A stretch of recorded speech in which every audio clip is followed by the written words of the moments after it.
Эми азыркы турмуш ошого алып баратат да. Биринчиден акча жоктугу, элдин жумушчу жоктугу. Баягы Союз убагында тарбия башка эле, тарбия таптакыр башка.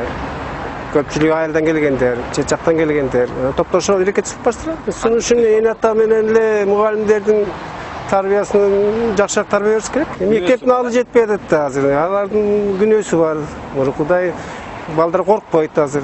Керек болсо өлтүрүп коем деп мугалим эмес, директордун да коркуп атат да. Илгери биз мугалим келатканда тетиги көчөнүн ар жагынан көрсө каччубуз. Азыр кайра жүгүрүп келип өлтүрүп коебуз, сен бааны мынчып коюп кой, тинтип кой дегендер да бар. Аларды кулап атат. Демек, ата-эненин тарбиясы ата-эне менен мугалимдин тарбиясы жетишпейт. Эмесе рецепти, мындай айтканда, рецепт эмне? Дагы эле ошо биздин мурдагы кыргыздын нукура салтындан эме кылган ошо адеп ахлакка келет, тарбия. Биринчиден ата-эне өзү имандуу болуш керек. Анан кийин ата-эне өзү бирдемени билиш керек. Тарбия кылсын өзү бирдемени билсе, анан кийин балдарга ошо бирдемени үйрөтүшү мүмкүн. Ата-энелер шаар жеринде өз каалагандай кийинтип, өз каалагандай акча берип, балдарды, кыздарды ушунчалык барчылыкка тарбиялап коюшат. Мугалимдер болсо ошол эрекет болгон кыздарды мектепте берки кыздардан жогорурак тарбиялашат. Аларга баш ийдиргенге чейин барышат. Ушул сенин активистсиң, ушунун айтканын аткаргыла деген мааниде тарбиялашат да, бай кыздар көкөлөп, үйдө ата-энеси жогору неме кылат.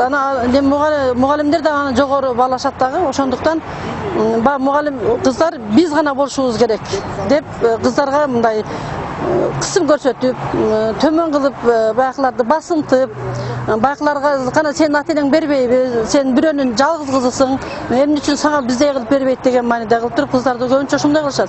Мен шаардагы мектептегилердин баардыгын чакыргым келет эле. Биринчиден ата-эне менен мугалим байланышта болбосо, бул бизде жоюлбайт. Анан ата-эне менен мугалим дайым бирдикте болуш керек.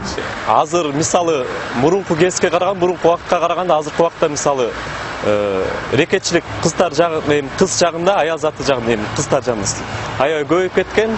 Ошол аябай мындай азыркы убакытта өкүндүрөт. Мисалы бул биринчиден ата-энеси жагынан болуш мүмкүн, жаш кезинен баштап мисалы жакшы тарбиялоо биринчиден, анан ошол эле учурда мугалимдерде эле мисалы мындай көзөмөлдөп туруш керек. Биз канчалык мугалимдер аябай күрөшкөнүбүз менен деле ар бир мектепте болуп келип жатат ушулар. Бул кыздарга деле биринчиден үй бүлөсү, ата-энеси жакшы тарбия бериш керек ар бир кызга.